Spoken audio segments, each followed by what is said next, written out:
So today's speaker is His Grace Shivanand Prabhuji. So, Prabhuji, are you present on the call? I'm right here.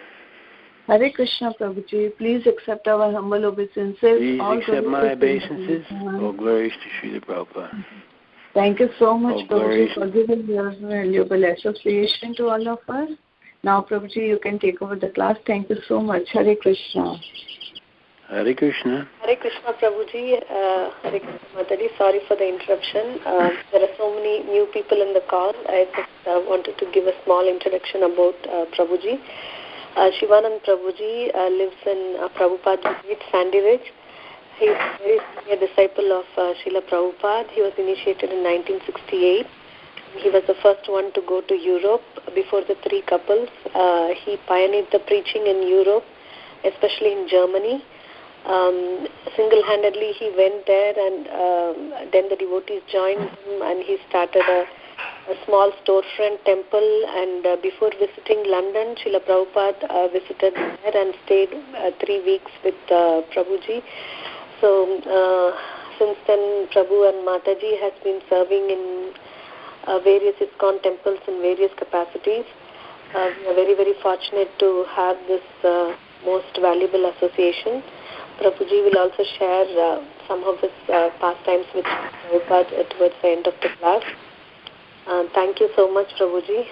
Please accept our humble obeisances and please enlighten us. Please take it. Okay, please accept my obeisances. All glories to Srila Prabhupada. All glories to your spiritual master. All glories to all of you. Hearing Srimad Bhagavatam. Hearing Srimad Bhagavatam is very auspicious. So I usually begin class with prayers from the Srimad Bhagavatam itself. Narayanam namaskritya naram chaiva narottamam devim saraswatim vyasam tato jayam udirayat. Before uttering this Srimad Bhagavatam, which is our very means of conquest, we offer our respectful obeisances unto the personality of Godhead, Lord Narayan, unto Narayan Rishi, the supermost human being, unto Mother Saraswati, the goddess of learning, and unto Srila Vyasadeva, the author. And I also offer my very humble and very respectful obeisances to His Divine Grace A.C. Bhaktivedanta Swami Prabhupada, who has very kindly translated and commented upon this Srimad Bhagavatam for our benefit. Nasta prayeshu abhadreshu nityam bhagavata sevaya bhagavati uttam shloke bhaktir bhavati naistiki. By regular attendance at the Srimad Bhagavatam class and by rendering of service to the pure devotees, everything that is inauspicious within the heart is practically destroyed to nil, and loving devotional service to the Supreme Lord, who is praised with transcendental verses, becomes established as an irrevocable fact. So this morning I was asked to speak on Canto 4, which is entitled The Creation of the Fourth Order. And this is chapter number 4. Sati quits her body, and this is text number 14. And the Sanskrit for this verse is Yad Dva Aksharam Nama Gireritam Rinam Sakrit Prasan Gad Agham Asuhanti Tat Pavitra Kirtim Tam Alangya Shasanam Bhavan Aho Dveshti Shivam Shivetara. Please excuse my Sanskrit mispronunciation. The translation given here by Srila Prabhupada is, Sati continued, My dear Father, you are committing the greatest offense by envying Lord Shiva, whose very name, consisting of 2 syllables, Shi and Va, purifies one of all sinful activities. His order is never neglected. Lord Shiva is always pure, and no one but you envies him. So she's getting very strong here, and she's preaching very strongly to to her father. Well, not normally done, but in this particular case, it's necessary. Purport to this verse from Srila Prabhupada. Since Lord Shiva is the greatest soul among the living entities within this material world, his name Shiva is very auspicious for persons who identify the body with the soul. If such persons take shelter of Lord Shiva, gradually they will understand that they are not the material body, but our spirit soul. Shiva means Mangala, or auspicious. Within the body, the soul is auspicious. Aham Brahmasmi. I am Brahman. This realization is auspicious. As long as one does not realize his identity as the soul, whatever he does is inauspicious. Shiva means auspicious, and devotees of Lord Shiva gradually come to the platform of spiritual identification, but that is not all. Auspicious life begins from the point of spiritual identification, but there are still more duties. One has to understand one's relationship with the Supreme Soul. If one is actually a devotee of Lord Shiva, he comes to the platform of spiritual realization, but if he is not intelligent enough, then he stops at that point, only realizing that he is spirit soul, Aham Brahmasmi. If he is intelligent enough, however, he should continue to act in the way of Lord Shiva, for Lord Shiva is always absorbed in the thought of Vasudeva. As previously explained, Sattvam Vishuddham Vasudeva Sabditam. Lord Shiva is always in meditation on the lotus feet of Vasudeva, Sri Krishna. Thus, the auspicious position of Lord Shiva is realized if one takes to the worship of Vishnu, because Lord Shiva says in the Shiva Purana that the topmost worship is worship of Lord Vishnu. Lord Shiva is worshipped because he is the greatest devotee of Lord Vishnu. One should not, however, make the mistake of and Lord Vishnu to be on the same level. That is also an atheistic idea. It is also enjoined in the Vaishnaviya Purana that Vishnu, or Narayan, is the exalted Supreme Personality of Godhead, and no one should be compared to him as equal, even Lord Shiva or Lord Brahma, not to speak of other demigods. Verse once again. Sati continued, My dear father, you are committing the greatest offense by envying Lord Shiva, whose very name, consisting of two syllables, Shi and Va, purifies one of all sinful activities. His order is never neglected. Lord Shiva is always pure, and no one but you envies him.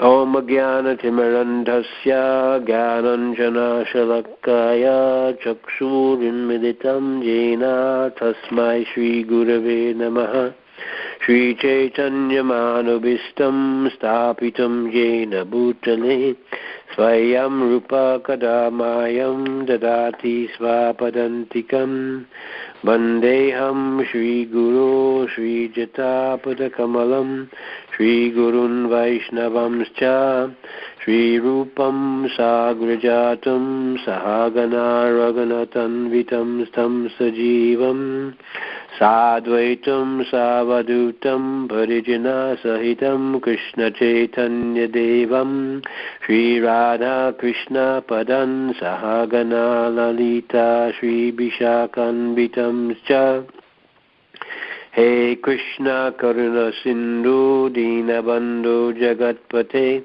Gopesha Gopika Kanta Radha Kanta Namastute Tapta Kanchana Gourangi Radhe Vrindavaneshwari Vrishabhanu Sute Devi Pranamami Hari Priye Vanchakalpatarubhyascha Kripasindhubhya evacha Pattitanam Bhavanebhyo Vaishnavebhyo Namo Namaha Shri Krishna Chaitanya Prabhu Nityananda Shri Advaita Gadadhar Shri Vasadi Gaur Bhakta Vrinda Hare Krishna Krishna Krishna Hare Hare Hare Rama, Rama Rama, Hare Hare. Maum Vishnupadaya Krishna Prasthaya Bhutale Srimati Bhaktivedanta Swaminiti Namani Namaste Saraswati Devi Gauravani Pacharni Nirvishesha Shunyavadi Paskachana Satarane. So here in this purport, Srila Prabhupada gives different levels of self-realization. He speaks about Lord Shiva's position, and he speaks about what Lord Shiva says too. So we'll discuss those different subject matters here.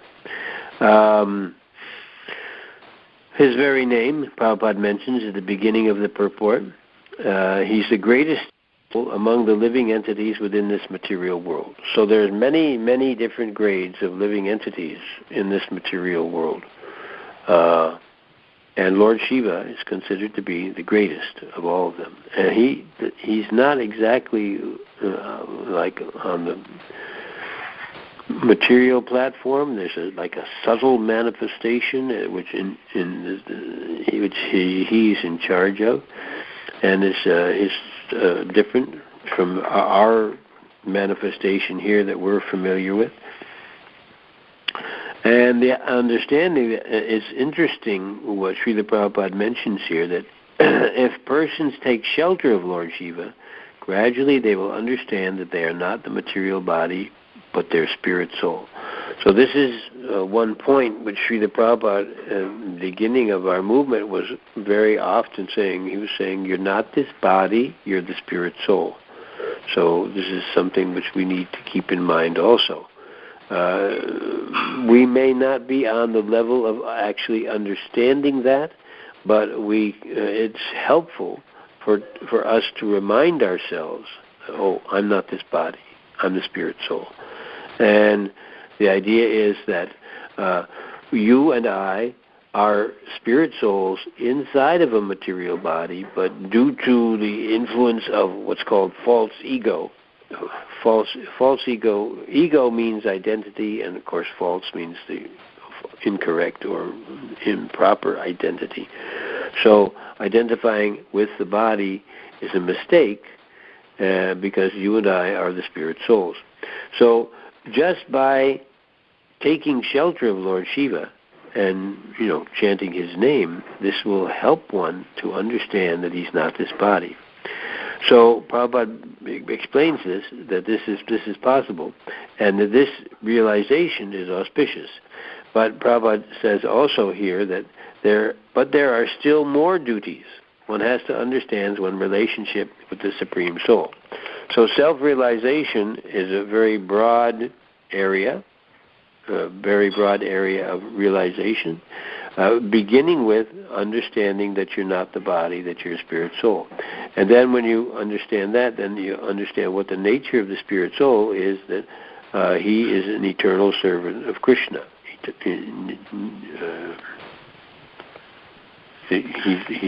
That's his position, that everybody is an eternal servant of Krishna. And not only that, but beyond that, everyone also has a relationship with Krishna. There's different types of relationships that one can have with Krishna, and 5 primary and 7 secondary.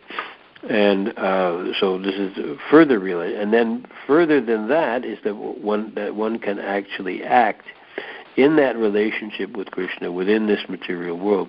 We see in some of the activities of some of the great devotees of the Lord, although they have a material body, still they can act in their relationship with Krishna in different ways.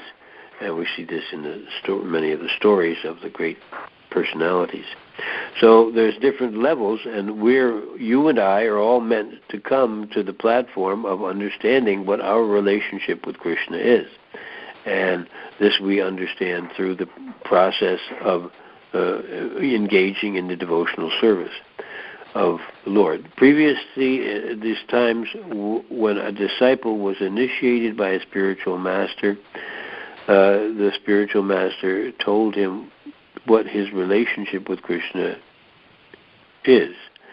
And then he went on with that. Since the time of Srila Bhaktisiddhanta Saraswati Thakur Maharaj, he said, no, this is not a good idea. But by the process of devotional service, rendering devotional service, one will actually understand that. So that's what we are in the process of doing.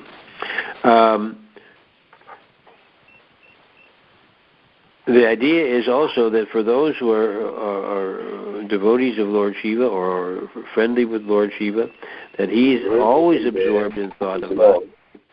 It's mentioned that Vaishnavanam Yata Shambhu, that amongst all the Vaishnavas, Lord Shiva is the greatest. So he's always, Prabhupada mentions here in the purport, Lord Shiva is always in meditation on the lotus feet of Vasudeva, Sri Krishna. So one who is a devotee of Lord Shiva, or one who's favorably inclined towards Lord Shiva, then he can actually come to this position also. And then Prabhupada mentioned that Lord Shiva says in the Shiva Purana that the topmost worship is the worship of Lord Vishnu. And then he also mentions that, but even greater than this is the worship of the devotees of the Lord, or the Tadiyanam Samarchanam. He's in that particular place. He's speaking to his consort Devi, and he says that of all the worship of Lord Vishnu is best, and then the worship of the Tadiyanam of the Lord is even better than that. And that means, of course, the devotees and the paraphernalia of the Lord. So the idea is that even if one is not a devotee of Lord Vishnu, if he's a devotee of Lord Shiva, he can still be considered auspicious, and he gets apparently some, as Prabhupada is mentioning here, he gets some realization because Lord Shiva is always meditating on Vasudeva. So then Prabhupada explains that, but the best thing is to worship Lord Vishnu and Lord Krishna, because one should, Prabhupada mentions here, one should not make the mistake of considering Lord Shiva and Lord Vishnu to be on the same level. That is also an atheistic idea. So the idea is that we need to understand what the situation is, what Lord Shiva's position is, and what Lord Vishnu's position is, and Lord Krishna's position, and then act accordingly. And so, although we're considered to be Vaishnavas, we consider Lord Shiva to be the best of the Vaishnavas. So we offer great respect. So this is the problem here with Daksha.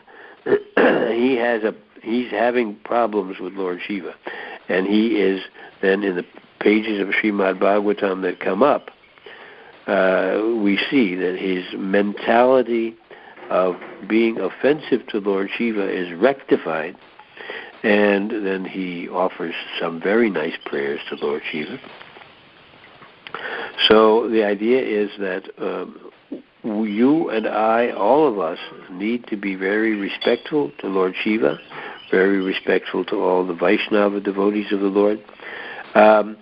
Very often we may consider that, this person is this person is that, but sometimes we have to be very careful in our considerations of other devotees of the Lord, because we may not know how dear that particular devotee is to the Lord. So, because we may not know what the situation is between him and Lord Krishna, then we have to err on the side of caution and be respectful and be respectful, very, very respectful to one another and also to Lord Shiva. So the lesson that we can take from this verse and this section of the Srimad Bhagavatam is to learn respect.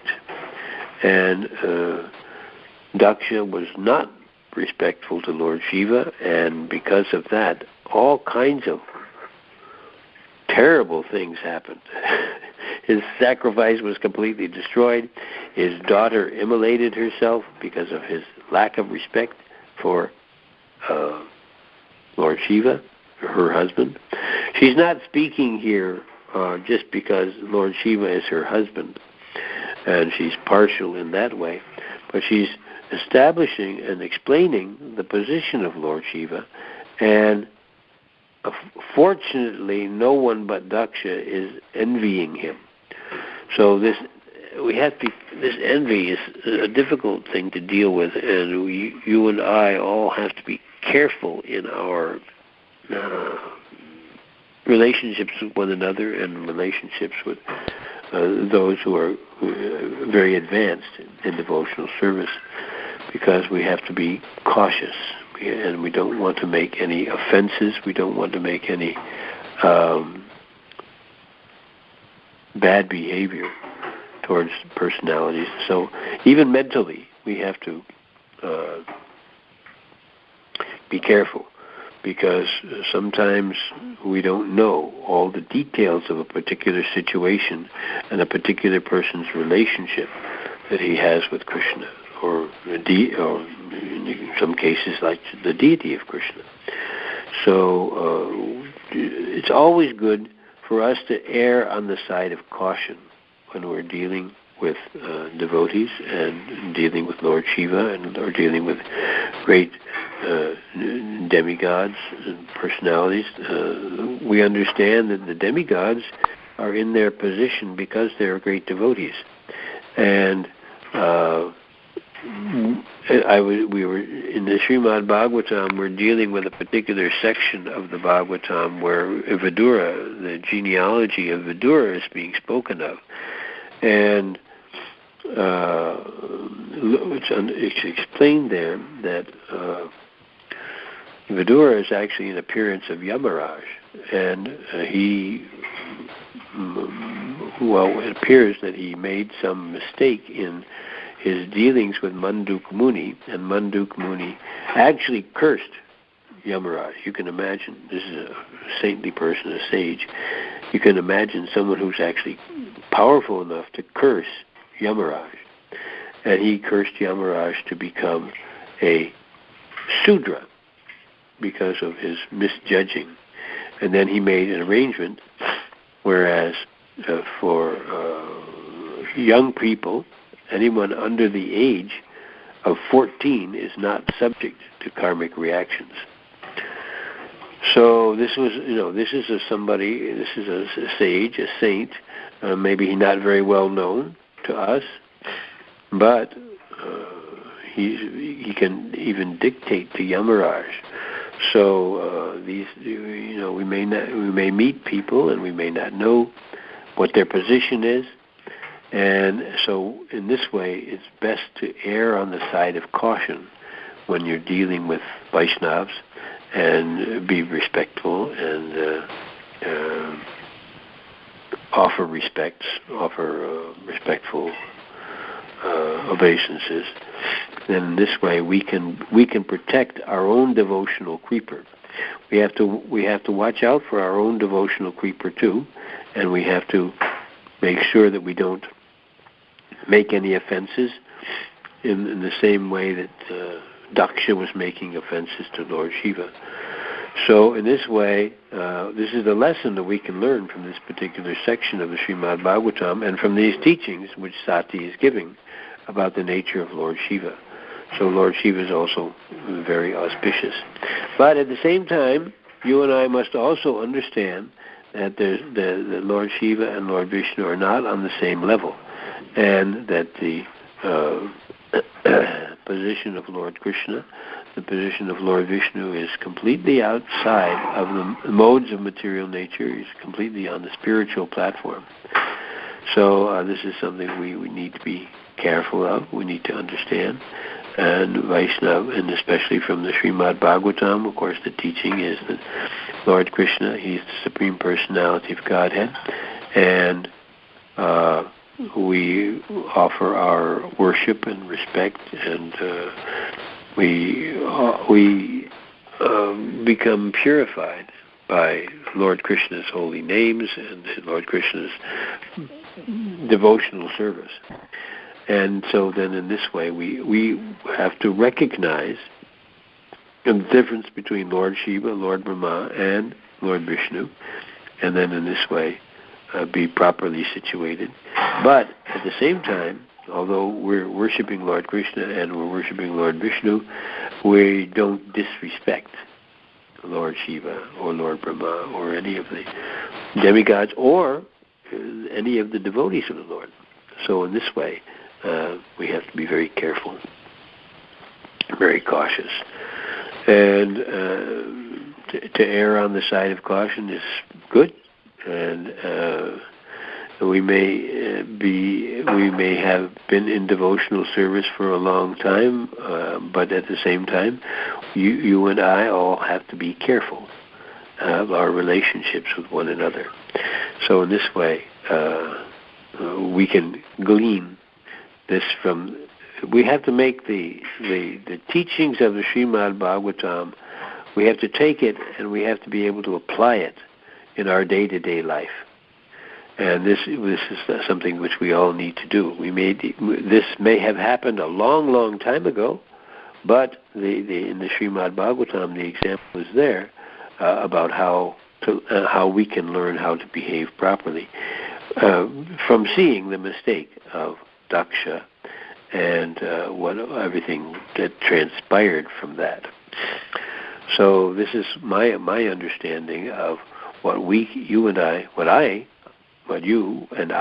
all of us can glean from the Srimad Bhagavatam about respecting one another, respecting Lord Shiva, respecting Lord Krishna, respecting all these personalities.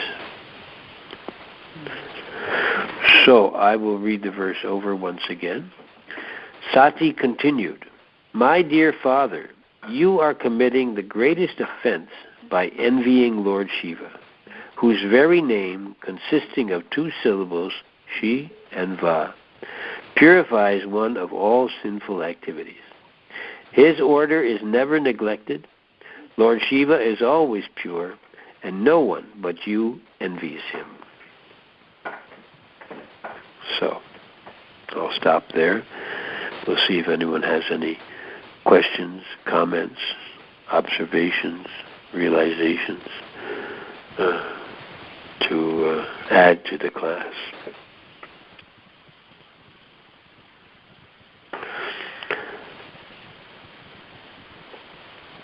Anything anyone would like to say or ask?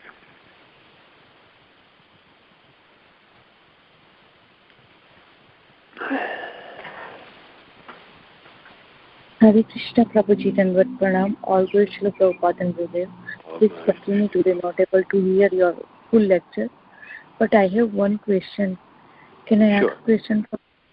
Prabhuji, I have seen I don't know I'm qualified to ask this question or not, but that's okay. I have seen in a temple that because of that management problem, they are not given a respect to senior Vaishnava, Srila Prabhupada Vaishnava, not given a respect those who are a base senior counselor, and they suddenly make a new counselor.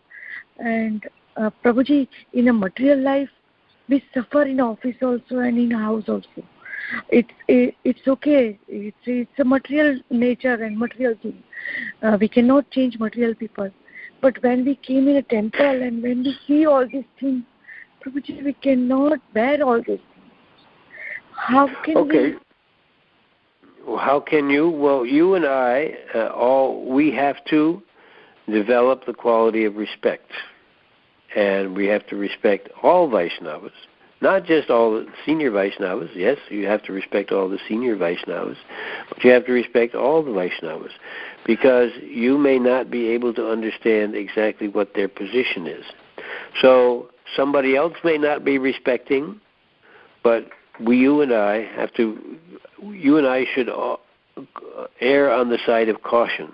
We should be. Yes, Prabhuji, my point is that why Vaishnava is doing that? Why they are not given a senior respect? Those who are given every Sunday class in the temple, they are working hard to make a new Vaishnava in a temple. And because of that only the new Vaishnava came, and within 1 year they become were Tulsi Kanti and doing 16 Mala, wearing dhoti kurta, sari. And why they are not given respect to that senior Vaishnava? Well, why they're not, they should be, and they may have some problems in their own devotional service, so they may not be offering respect. But that's a problem, and you and I don't have to follow that bad example. You and I should follow the example of being respectful. So what if we see someone who's making a mistake in their devotional service? If we're able to correct them, we should. And if we're not able, then you and I just have to mark that and see that and make sure, especially if we see that there's some disrespect, we have to make sure that we don't fall prey to that. So the reasoning behind all that, I don't know. I don't know what's exactly going on in every situation. But the correction and to that is that you and I all err on the side of caution and respect senior Vaishnavas. We respect. It's explained in the Srimad Bhagavatam in the teachings of Prahlad Maharaj.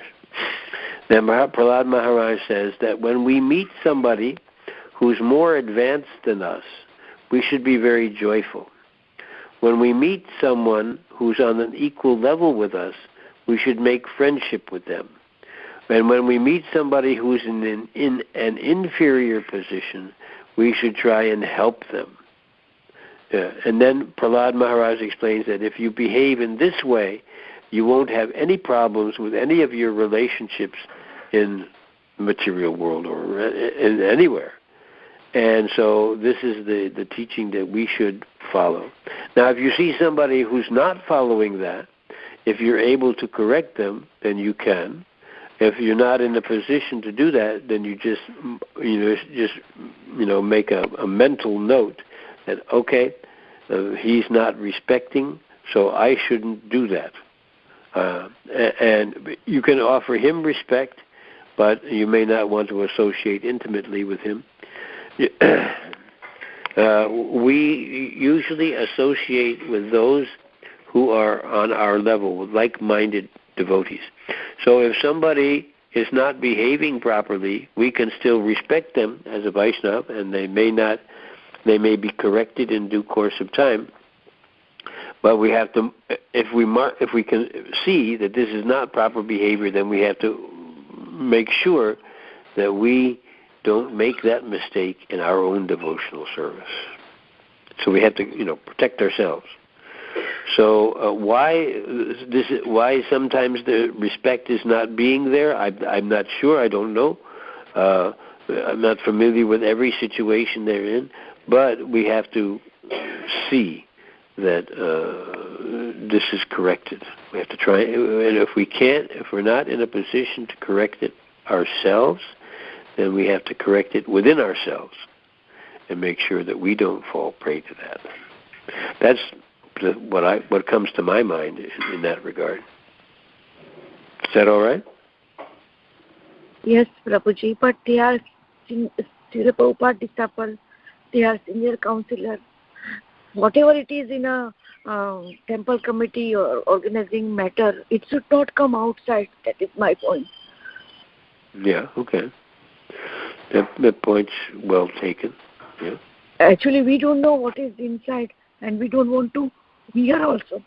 But at least we have to give us respect to Prabhupada disciples, those who are taking Bhagavad Gita. Well, we have to give. Prabhupada mentions that we have to respect even an ant. He mentions this in one place in the Srimad Bhagavatam. We have to respect even a little ant, because there's a spirit soul who's in the ant, and there's a super soul in the ant. So even a little ant, we have to respect him too. What to speak of others? So Vaishnava culture is a culture of respect. Yes, Prabhuji, we are learner. We are very, very small, like ant legs. We cannot say anything to anybody, but we cannot see all this going on in the temple. Yeah, well, if things are going on in the temple which are not correct, then at least, and you're not able to say something, then you have to make a note of it and make sure that you don't behave like that. Okay? Yes, Prabhuji. Koti Koti Dandavat Pranam. All glory to Srila Prabhupada and Srila Gurudev. Jai, all glory to Srila Prabhupada. Anything else that someone would like to mention?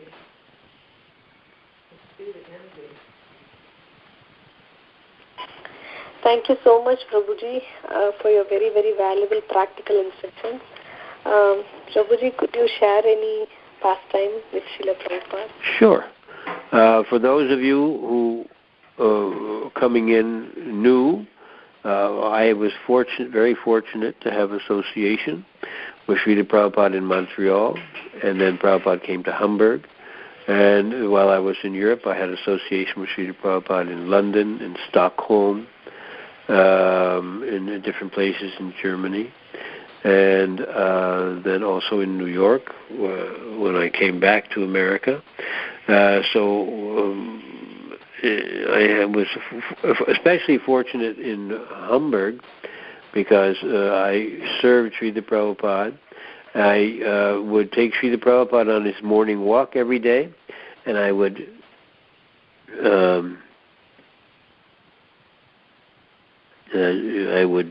give Srila Prabhupada massage every day, and I would cook his lunch for him. So I had in that particular instance some nice association. I'll tell you some of the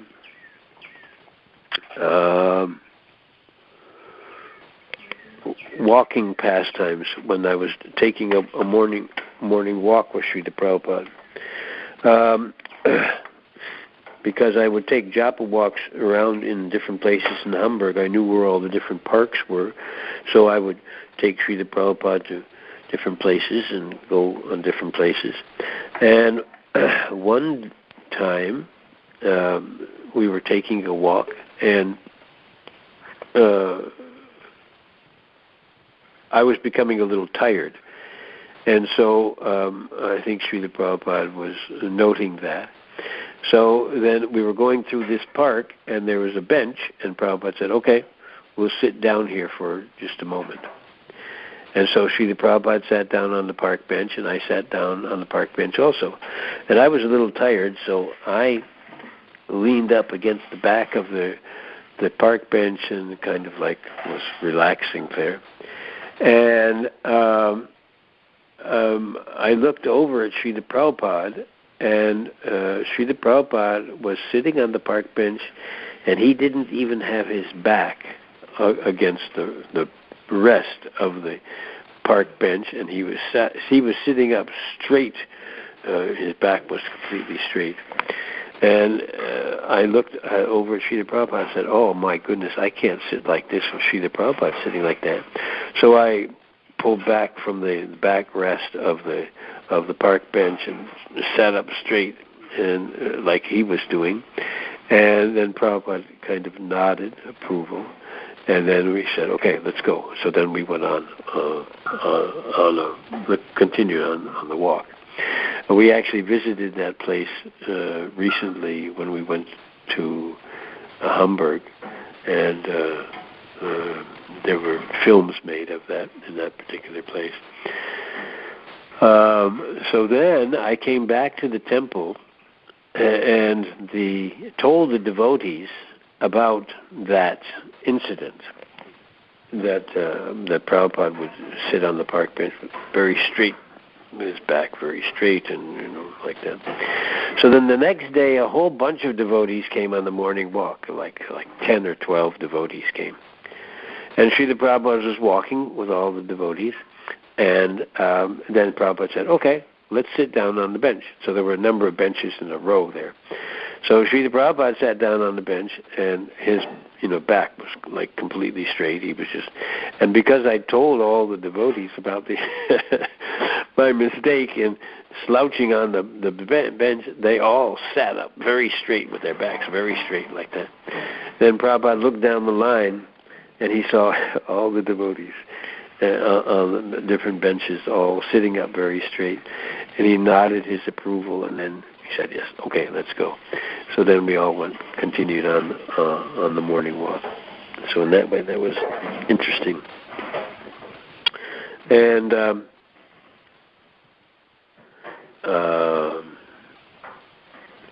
one time I was together with Srila Prabhupada. I was cooking in the kitchen, and Srila Prabhupada came to the kitchen door, and he said to me, he sort of like leaned into the kitchen, and he said, "You shouldn't waste anything."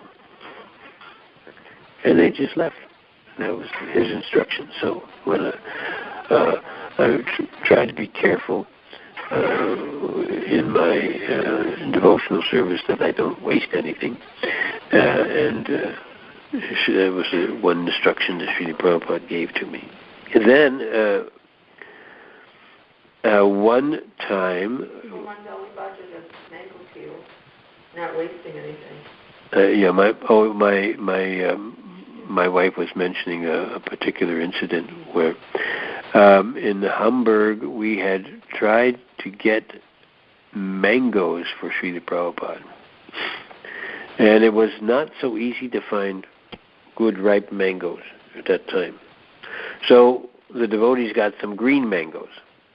So Prabhupada was wanting to take mangoes for each day at his lunch. I think there was some medicinal quality there. So Prabhupada saw the green mangoes in the kitchen. He said, "Oh, okay, got some green mangoes." So then Prabhupada gave me some instruction. He said, "Okay, first thing, you peel the mango, then you cut it up very fine, very small. And then Prabhupada showed me to take sugar, and he melted it directly on the stove in that pot. And then he had me take that green mango that was cut up and put it in the sugar, and then transfer that to a clear container. And then in the course of time, the mango started going through the sugar. It was a purple color, and it was going through the sugar, and then eventually it was all kind of like a purple color. And then Srila Prabhupada would take this every day with his lunch. And then, because the day previous to this, or a couple of days previous to this, Srila Prabhupada had said that I shouldn't waste anything. The mango peels were sitting there, and then I kind of like said to Prabhupada, should we do anything with these? Of course, normally you just throw the peels away. But because I was being very conscious of not wasting anything, so I asked Srila Prabhupada about that. Prabhupada said, okay, if you want to utilize those, you can cut them up, mix them with mustard oil and salt. And so I did that, but it was kind of difficult. It was difficult to handle. One devotee liked it, Mandali Bhadra, and so we gave that all to him, and he had that. That was one incident. One incident that I very often mention also on a morning walk was the most, what I would consider to be the most striking of my associations with Srila Prabhupada. I had a question in my mind. I was wondering how it is that sickness comes upon us. And I was trying to, formulate it into a question. I hadn't formulated it into a question that I could actually ask of Srila Prabhupada. So I was wondering, is it due to karma that we get sick? Is it due to lack of cleanliness that we get sick? Is it due to some other living entities coming into our body and making us sick. And so I didn't ask anything of Srila Prabhupada about that. But then Srila Prabhupada, we were right by a church that's close to where the temple used to be, it was Christuskirche. And Srila Prabhupada stopped, he turned to me and he said, 90% of all sickness is caused by the mind. So I didn't even vocalize anything. Srila Prabhupada either read my mind or knew what I was thinking about. So he mentioned that to me. So I'm very careful with my health to see that if I get sick in some way, maybe there's some mental problem that maybe something that I'm not surrendering to or thinking about like that. And so then in that way I remember that instruction by Srila Prabhupada.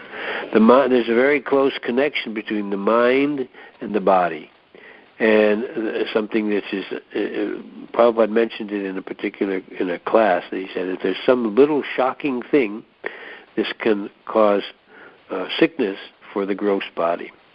And he said, so this is in Ayurveda, they take the pulse and then they ask, well, is it this and this and that? And they say yes, and then some medicine is given for that. So there's a close connection between our subtle body and our gross body. The gross body can affect the subtle mind affects the gross body.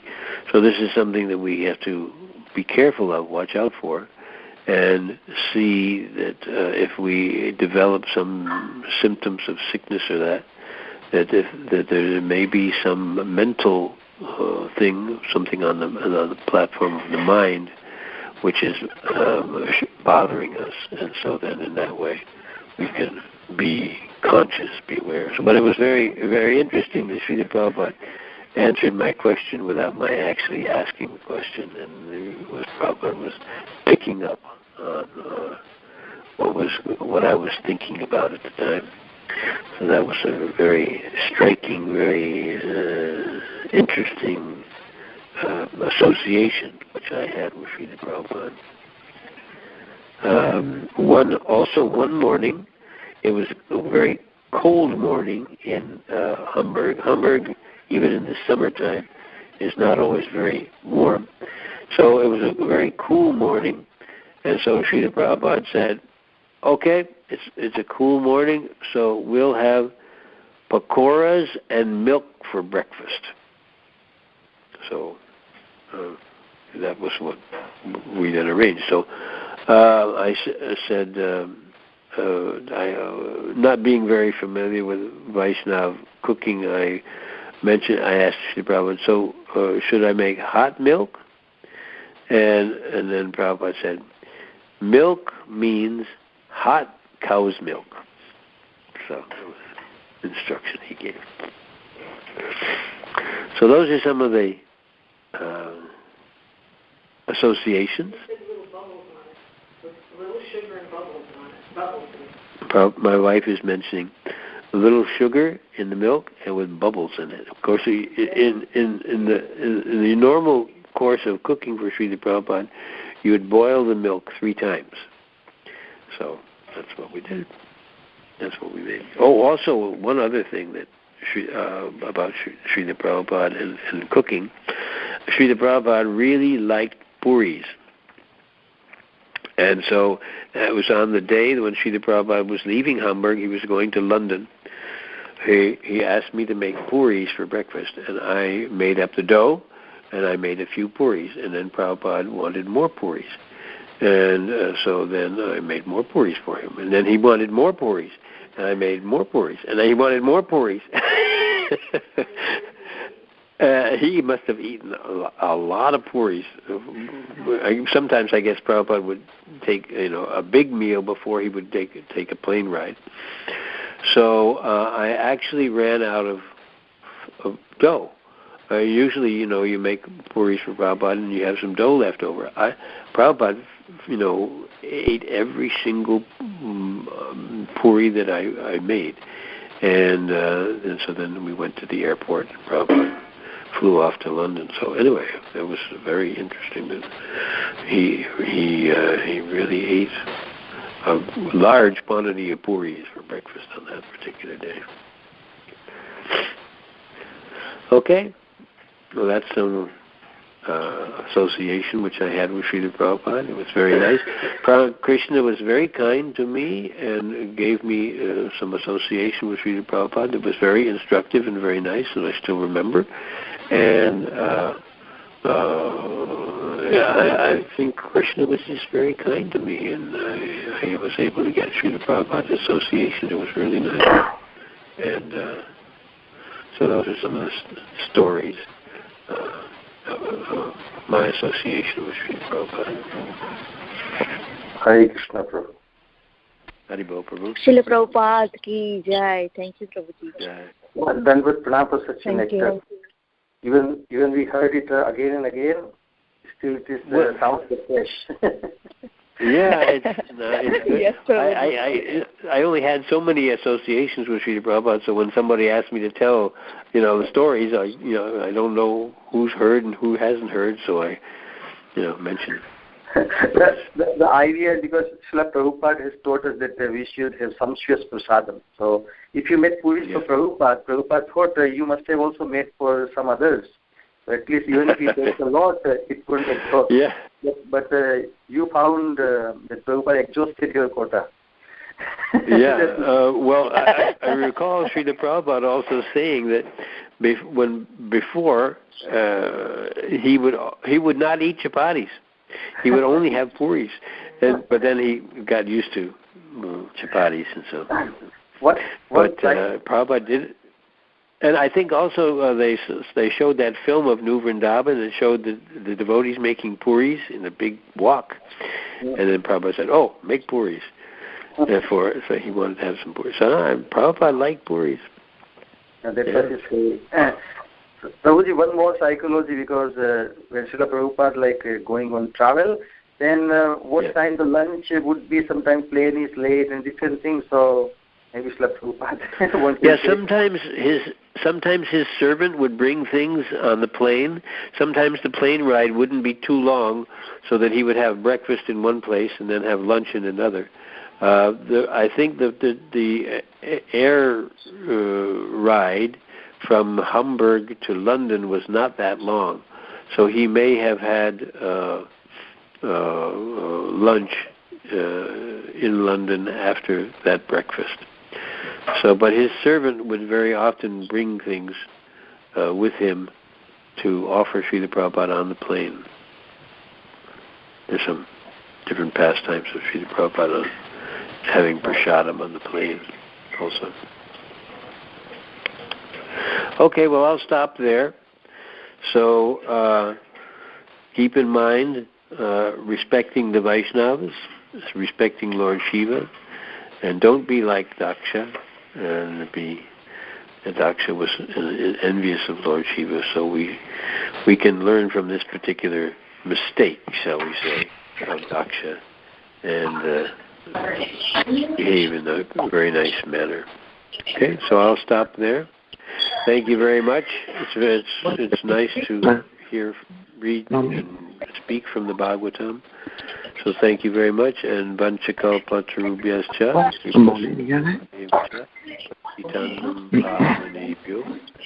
Vaishnava